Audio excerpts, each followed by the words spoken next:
Number 1, busy रहने का illusion. सी, हमारा ब्रेन अभी इतना भी ज़्यादा इवॉल्व नहीं हुआ है जिससे वो रियल और फेक चीज़ों के बीच में डिफ्रेंशिएट कर पाए। जैसे कि मास्टरबेशन करने के बाद हमें लगता है कि हमने वो काम सच में कर लिया है, या फिर कोई भी मूवी देखने के बाद हम भी खुद को उसी कैरेक्टर जैसा मानने लगते हैं। एंड वीडियो गेम्स खेलने के बाद हमें ऐसा लगता है कि हमने सच में कुछ उखाड़ लिया है। ठीक वैसे ही जब भी हम बिजी होते हैं तो हमारे ब्रेन को लगता है कि हम कुछ प्रोडक्टिव कर रहे हैं, जबकि बिजी होने का मतलब ये बिल्कुल भी नहीं है कि हम कुछ ग्रोथ ओरिएंटेड काम कर रहे हैं। Because being busy is not equal to being productive. बहुत सारे बंदे जब भी कोई काम खोलते हैं, लेट से पढ़ाई करना स्टार्ट करते हैं, तो पहले वो मोटिवेशन की वीडियो देखते हैं, फिर एक रूटीन की वीडियो देखेंगे, फिर एक बढ़िया सा टाइम टेबल बनाएंगे, सामने 50 किताबें खोल रखी होंगी, हर बुक से एक एक लाइन पढ़ेंगे एंड बस हो गई पढ़ाई। सेल्फ इंप्रूवमेंट स्टार्ट करनी है तो पहले 1 वीडियो, 2 वीडियो, 3 वीडियो। मतलब भाई मैं देखने आया था बिगेस्ट कमबैक की वीडियो और मैं पहुंच गया यहाँ मैंडिबल मैक्सिला में। और फिर ब्रेन को ये लगने लग जाता है ना कि भाई वीडियो तो मैंने देख ली है, ज्ञान मेरे पास आ ही गया है, अब तो हो ही जाएगा कमबैक।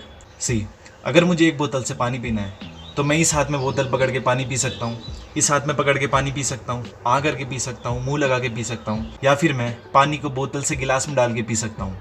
बट हर केस में आउटकम सेम ही रहेगा, दैट इज़ पानी पीना। एंड ये जो मैंने तुम्हें 5-6 मेथड बताए आउटकम अचीव करने के, ये सारे के सारे यूट्यूब पे डले हैं। एंड तुम लोग ये गलती करते हो कि तुम लोग अपना पूरा टाइम ये मेथड्स ढूंढने में ही लगा देते हो एंड अल्टीमेटली पानी कभी पी नहीं पाते, जबकि मेन काम ही पानी पीना है। एंड तुम इस मेन काम के अलावा चाहे दुनिया भर की चीज़ें कर लो, बोतल से पानी पीने के ऊपर ग्रंथ लिख डालो, लेकिन अगर तुमने लास्ट में पानी नहीं पिया तो my friend you are just busy not productive. इसीलिए पानी पीना स्टार्ट कर दो अभी से, वैसे भी गर्मी आ रही है। Second, comfort zone. वही सदियों से चली आई लाइन पेल रहा हूँ, hard time create strong man and easy time create weak man. And ये ही सच है। आज के टाइम पे हमें हिस्ट्री से लेकर अभी तक की वीकेस्ट जनरेशन देखने को मिल रही है, जस्ट बिकॉज हमें बचपन से लेकर अभी तक सब कुछ हाथों में मिल रहा है। पापा बाहर से काम करके आ रहे हैं और लौंडा अंदर पड़े पड़े बिस्तर गर्म कर रहा है, एंड उसमें भी कोई प्रॉब्लम नहीं है। लेकिन जब आप दिन भर बिस्तर गर्म करने का ही काम करते हो तो कहीं ना कहीं बर्बादी डोरबेल बजाने वाली होती है। वंस अगेन हमारा ब्रेन इतना भी ज़्यादा इवॉल्व नहीं हुआ है जैसा कि मैंने तुम्हें बताया ही था। तो इसी रीज़न से ब्रेन तुम्हें एक स्टेट ऑफ रिलीफ में रखना चाहता है, जहाँ तुम अननेसेसरी मूवमेंट्स या फिर एक्शंस को अवॉइड करो, क्योंकि ब्रेन को लगता है कि तुम्हारे ऊपर कभी भी कोई भी डेंजर, प्रॉब्लम या फिर आपदा आ सकती है एंड उसके लिए एनर्जी बची रहनी चाहिए। जबकि तुम्हें भी पता है ऐसा कुछ भी नहीं होने वाला है। उल्टा डेंजर तो तुम्हारे ऊपर तब आएगा जब तुम अपनी कंफर्ट जोन में ही बैठे रहोगे। सी, जब भी तुम अपनी कंफर्ट जोन में रहते हो तो तुम अपने ऊपर आने वाली प्रॉब्लम्स को अवॉइड नहीं करते हो, बल्कि जो ग्रोथ या फिर प्रोग्रेस तुम एक्सपीरियंस कर सकते थे उसे अवॉइड करते हो। जब भी तुम अपने काम के लिए कोई भी एक्सक्यूज़ देते हो तो वो एक्सक्यूज़ एक ईंट की तरह काम करती है, एंड ओवर द ईयर्स ये सारी ईंटें मिलकर तुम्हारे और तुम्हारे गोल्स के बीच में एक दीवार खड़ी कर देती है। That's why start being uncomfortable. And number 3, stay away from negativity. फिर चाहे वो नेगेटिव इन्वायरमेंट हो, लोग हो, दोस्त हो या फिर कंटेंट ही हो।